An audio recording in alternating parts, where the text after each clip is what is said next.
दोस्तों किसी भी फार्म को रन करने के लिए ना सबसे पहले आपको ज़रूरी है रोड और उसके बाद पानी की व्यवस्था और उसके बाद आपका आ जाता है बिजली की व्यवस्था। अगर ये तीनों सुविधाएं आपके फार्म के आसपास से हैं और ऐसे ही साइट का आप चयन भी करिए जहाँ पे इन तीनों चीज़ों का जो है अच्छे से सुविधाजनक आपको इनका यूज़ करने को मिल जाए। नहीं तो फिर क्या होगा कि अगर आपके यहाँ बिजली नहीं है तो फिर आप लाइट के लिए परेशान रहेंगे, पानी के लिए परेशान रहेंगे। रोड नहीं है तो फिर आप ट्रांसपोर्टेशन के लिए परेशान रहेंगे क्योंकि सारी चीज़ें जो है आपका बाय रोड ही आना है। अ, अगर कच्ची रोड है तो फिर आप बारिश में परेशान हो जाएँगे क्योंकि हम लोग भी झेल रहे हैं। तो ये हमारा एक कंस्ट्रक्शन साइट है और यहाँ का काम होते-होते काफ़ी लेट हुआ। काफ़ी टाइम से हो रहा था। ये हमारी साइट जो थी समादगंज कुरनी में है और यहाँ का काम आज जाकर के फाइनल हुआ और इसका रजिस्ट्रेशन भी हो गया है और चिक्स भी आने वाला है। तो इस वीडियो में इस पूरे फार्म के बारे में आपको बताएंगे, इसकी लंबाई चौड़ाई और इसके खर्चों के बारे में और कितने इसमें बर्तन लगे हुए हैं, इन सारी चीज़ों पे चर्चा करेंगे। तो वीडियो में आप लास्ट तक बने रहिए ताकि आपको सारी जानकारी मिल पाए। तो सबसे पहले बात कर लेते हैं कि इस फार्म की जो लंबाई है वो 250 फीट है और चौड़ाई जो है वो 30 फीट है और साइड से हाइट फार्म की 7 फीट है और सेंटर हाइट इसकी 11.5 फीट है, जिसमें आपका कैंची सिस्टम पे नहीं बना है ये फार्म। साइडों में जो है साइड पोल है और सेंटर में भी 3 सपोर्ट है, जैसा कि आप इसमें देख पा रहे हैं। सेंटर में भी 3 सपोर्ट है।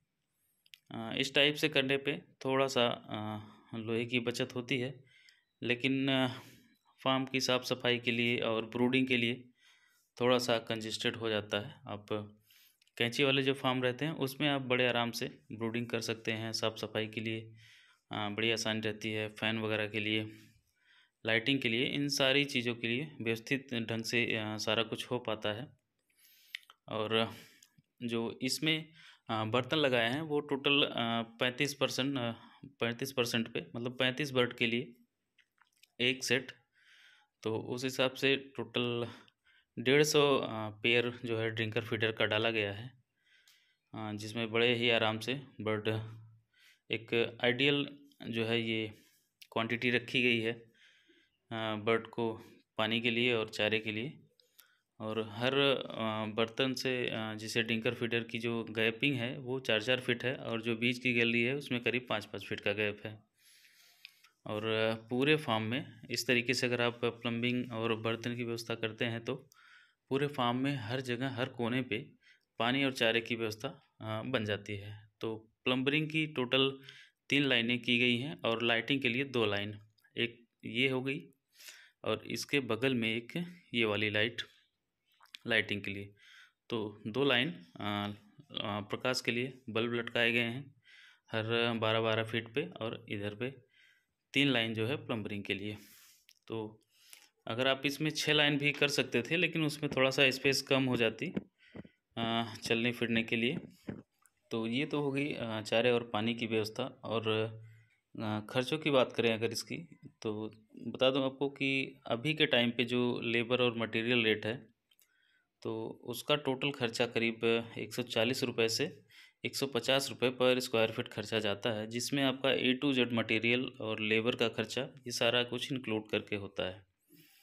जैसे आपकी जो लंबाई चौड़ाई है जितना भी स्क्वायर फीट हो रहा है उसमें अगर आप इंटू कर देंगे 140 से और या फिर 150 रुपये का, तो आपका अप्रॉक्स खर्चा आ जाता है, जिसमें टोटल काम हो जाता है सारा कुछ, लेबर मटेरियल बर्तन सारा कुछ। 140 का करेंगे तो थोड़ा सा बर्तन वर्तन उसमें लोकल आता है। 150 का करेंगे तो उसमें बर्तन ये सारे कुछ सभी ब्रांडेड कंपनी के होते हैं।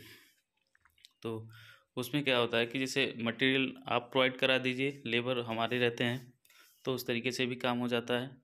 या फिर विथ मटेरियल हम लोग भी कर देते हैं, लेकिन विथ मटेरियल बहुत कम ही होता है क्योंकि सामने वाले को ये होता है कि पार्टी कैसा सामान डाल रही है, तो उसके दिमाग में थोड़ा सा ये शक रहता है, अच्छा डाल रही है या फिर ख़राब डाल रही है।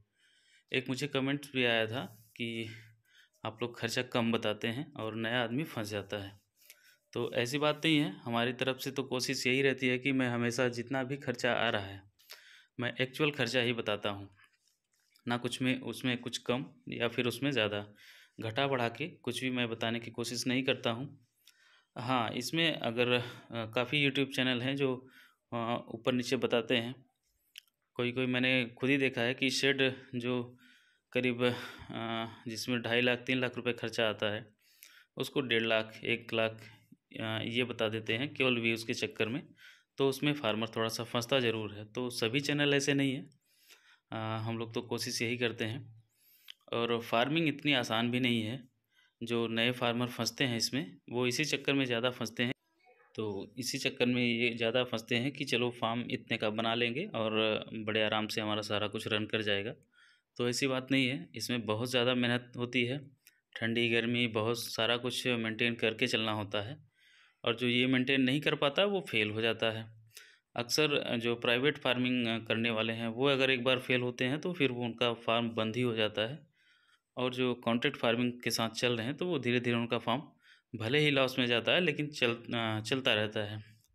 अगर आप मैनेज करके आप चला पा रहे हैं अपने फ़ार्म को।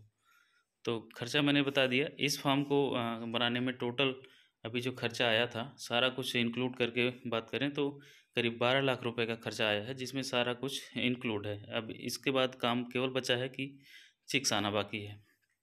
तो अगर आप भी कहीं पे भी फ़ार्म बनाना चाहते हैं, तो डिस्क्रिप्शन में हमारा नंबर रहता है, आप वहाँ से हमारा नंबर लेकर के हमें व्हाट्सएप कर सकते हैं या इंक्वायरी ले सकते हैं। तो हमारे पास पूरी टीम है, हम लोग जो है विथ मटेरियल पे या फिर मटेरियल आपका, तो ऐसा काम करके देते हैं जिसमें जो है इस टाइप का फार्म आपको बना करके मिल जाएगा। तो इस वीडियो में बस इतना ही, मिलते हैं आपसे किसी अगले वीडियो में, तब तक के लिए bye bye and take care.